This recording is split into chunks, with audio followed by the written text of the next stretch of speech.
मित्रांनो, नवरात्री आली म्हणजे घराघरात उत्साह, आनंद आणि देवीची आराधना याने वातावरण भारून जाते। या 9 दिवसांत देवीची विविध स्वरूप पूजले जाते आणि तिच्याकडून आरोग्य, समृद्धी, सुखशांती यासाठी प्रार्थना केली जाते। आजच्या या खास व्हिडिओमध्ये आपण जाणून घेणार आहोत नवरात्रीसाठी 60 महत्त्वाच्या आणि उपयोगी टिप्स, ज्या तुमचे जीवन अधिक आनंदी आणि भक्तिपूर्ण करतील। चला तर सुरुवात करूया नवरात्रीच्या या शुभ प्रसंगी देवीला प्रसन्न करण्याच्या खास उपायांपासून। नंबर 1, नवरात्री सुरू होण्याआधी घराची नीट स्वच्छता करून देवीसाठी शुद्ध वातावरण तयार केले पाहिजे। नंबर 2, घटस्थापनेसाठी पवित्र माती आणून तिच्यावर जव किंवा गहू पेरल्याने देवीचे आशीर्वाद घरभर पसरतात। नंबर 3, नवरात्रीत दररोज सकाळी व संध्याकाळी देवीसमोर तुपाचा दिवा लावल्याने घरात सकारात्मक ऊर्जा निर्माण होते। नंबर 4, देवीची पूजा करताना लाल, पिवळा किंवा केशरी रंगाचे फूल अर्पण केल्यास लक्ष्मीचा वास होतो। नंबर 5, नवरात्रीत घटाजवळ नारळ ठेवणे ही समृद्धीची खूण मानली जाते। नंबर 6, उपवास करताना फक्त फळे खाल्ल्याने पोट हलके राहते आणि शरीराला नैसर्गिक शुद्धी मिळते। नंबर 7, उपवासात साबुदाणा, शेंगदाणे आणि बटाटा खाल्ल्यास शरीराला ऊर्जा टिकून राहते। नंबर 8, खूप तळलेले पदार्थ न खाता उकडलेले किंवा भाजलेले पदार्थ खाल्ल्यास आरोग्य उत्तम राहते। नंबर 9, उपवास करताना पुरेसे पाणी प्यायल्याने थकवा कमी होतो आणि शरीर हायड्रेट राहते। नंबर 10, देवीसमोर उपवासाची शपथ घेताना मन स्वच्छ ठेवणे अत्यंत महत्त्वाचे आहे। नंबर 11, नवरात्रीत दररोज देवीची आरती केल्याने घरात आनंद आणि शांती टिकते। मित्रांनो, अजून खूप सुंदर नवरात्री टिप्स पुढे सांगणार आहे, पण त्याआधी तुम्ही अजून सबस्क्राइब केले नसेल तर लगेच करा, म्हणजे पुढील व्हिडिओ तुम्ही चुकवणार नाही। नंबर 12, दुर्गा सप्तशती किंवा ललिता सहस्रनाम पठण केल्याने मानसिक बळ वाढते। नंबर 13, देवीच्या नावाचा जप दररोज 108 वेळा केल्यास आयुष्यातील अडथळे दूर होतात। नंबर 14, संध्याकाळी कुटुंबासोबत आरती घेतल्याने घरातील बंध अधिक घट्ट होतात। नंबर 15, जप करताना मन विचलित न ठेवता एकाग्र राहिल्यास त्याचा प्रभाव अधिक होतो। नंबर 16, नवरात्रीत देवीच्या कथा ऐकल्याने भक्तिभाव वाढतो आणि ज्ञान मिळते। नंबर 17, मुलांना देवीच्या कथा सांगून त्यांच्यात संस्कार रुजवले पाहिजेत। नंबर 18, व्रतकथा ऐकताना हात जोडून मन लावून बसल्याने देवीचा आशीर्वाद मिळतो। नंबर 19, वाचन करताना घरात सुगंधी अगरबत्ती लावल्याने वातावरण पवित्र राहते। नंबर 20, दररोज थोडासा वेळ काढून देवीच्या नावाचा विचार केल्यास मन प्रसन्न होते। आणि हो, जर अजून सबस्क्राइब केले नसेल तर लगेच करा, कारण पुढील टिप्स तुम्हाला नक्की आवडणार आहेत। नंबर 21, नवरात्रीत दररोज वेगवेगळ्या रंगाचे वस्त्र परिधान केल्याने उत्सवाला वेगळा उत्साह येतो। नंबर 22, पहिल्या दिवशी पिवळा रंग परिधान केल्याने घरात आनंदाचे वातावरण निर्माण होते। नंबर 23, नवरात्रीतील प्रत्येक रंग देवीच्या स्वरूपाशी जोडलेला असल्यामुळे त्याचा मान ठेवावा। नंबर 24, लाल रंगाचा साडीसह वापर केल्यास शक्ती आणि सामर्थ्य मिळते।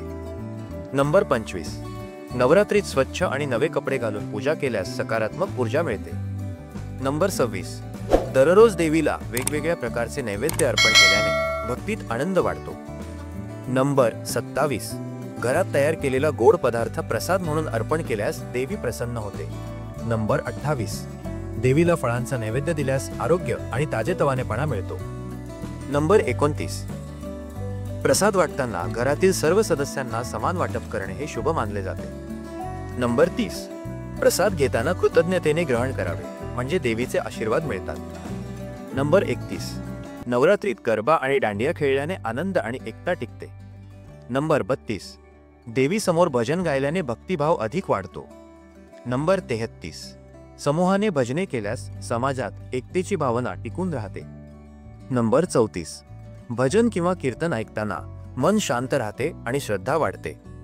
नंबर 35, घरात हलक्या संगीतासह पूजा केली तर भक्ती अधिक सुंदर होते। नंबर 36, नवरात्रीत घरात तुळशीची पूजा केल्याने नकारात्मकता दूर होते। नंबर 37, घराच्या प्रवेशद्वाराला रांगोळी काढल्याने सकारात्मक ऊर्जा येते। नंबर 38, दरवाजावर आंब्याच्या पानांची तोरणे लावल्यास घरात सुखसमृद्धी राहते। नंबर 39, दररोज दिवा लावताना मीठ टाकल्यास घरातील तणाव कमी होतो। नंबर 40, देवीच्या पायाशी लाल फूल ठेवले की घरात सौख्य आणि आनंद वाढतो। नंबर 41, नवरात्रीत कुटुंबासोबत पूजा केल्यास नाते अधिक घट्ट होतात। नंबर 42. मुलांना देवीचे स्तोत्र शिकविल्यास त्यांना श्रद्धेचे महत्त्व कळते. नंबर 43. वृद्धांचा आशीर्वाद घेतल्यास जीवनात यश मिळते. नंबर 44. घरातील लहानग्यांना पूजा करण्यास सामील केल्यास त्यांना आनंद मिळतो. नंबर 45. कुटुंब एकत्र बसून नैवेद्य घेतल्यास घरात प्रेम वाढते. नंबर 46. अष्टमीला कुमारी पूजन केल्यास देवी अत्यंत प्रसन्न होते. नंबर 47. लहान मुलींना प्रसाद, फळे आणि भेटवस्तू दिल्यास समृद्धी मिळते. नंबर 48. नवमीच्या दिवशी हवन किंवा यज्ञ केल्यास सर्व अडथळे दूर होतात. नंबर 49. शेवटच्या दिवशी देवीची आरती पूर्ण भक्तिभावाने केल्यास तिचा आशीर्वाद कायम राहतो. नंबर 50. नवमीच्या दिवशी अन्नदान केल्यास पाप क्षय होतो आणि पुण्य मिळते. नंबर 51. नवरात्रीचे व्रत केल्याने मन, शरीर आणि आत्मा शुद्ध होतो. नंबर 52. सतत देवीच्या स्मरणाने आत्मविश्वास वाढतो आणि नकारात्मक विचार दूर होतात. नंबर 53. या काळात केलेले दान आणि पुण्यकर्म आयुष्यात चांगले फळ देते. नंबर 54. नवरात्रीत केलेली प्रार्थना मनाला शांती देते आणि घरातील वातावरण पवित्र राहते. नंबर 55. देवीची कृपा असल्यास संकटे टळतात आणि जीवनात यश मिळते. नंबर 56. पूजा करताना मनात वाईट विचार न ठेवता श्रद्धा ठेवावी. नंबर 57. या काळात निंदा टीका टाळावी, कारण त्यामुळे पुण्यकर्म कमी होते. नंबर 58. नवरात्रीत मद्यपान, मांसाहार यासारख्या गोष्टी टाळल्यास मन शुद्ध राहते. नंबर 59. गरजू लोकांना मदत करणे हे नवरात्रीत सर्वात मोठे पुण्यकर्म मानले जाते. नंबर 60. शेवटी नवरात्री संपल्यावर देवीचे आभार मानून तिच्या चरणी कृतज्ञता व्यक्त करावी. मित्रांनो, नवरात्री म्हणजे फक्त उपवास आणि पूजा नाही, तर हा आपल्या मन, शरीर आणि आत्म्याला शुद्ध करण्याचा सुंदर काळ आहे. या टिप्स आपल्या दैनंदिन जीवनात आणल्यात तर देवीचे आशीर्वाद नक्कीच मिळतील. तुम्हाला हा व्हिडिओ कसा वाटला ते नक्की कमेंट करून सांगा. व्हिडिओ आवडला असेल तर लाईक आणि तुमच्या मित्रमैत्रिणींना शेअर करा आणि अशाच सुंदर माहितीकरिता आमच्या चॅनलला सबस्क्राईब करायला विसरू नका. नवरात्रीच्या तुम्हा सर्वांना हार्दिक शुभेच्छा. जय माता दी.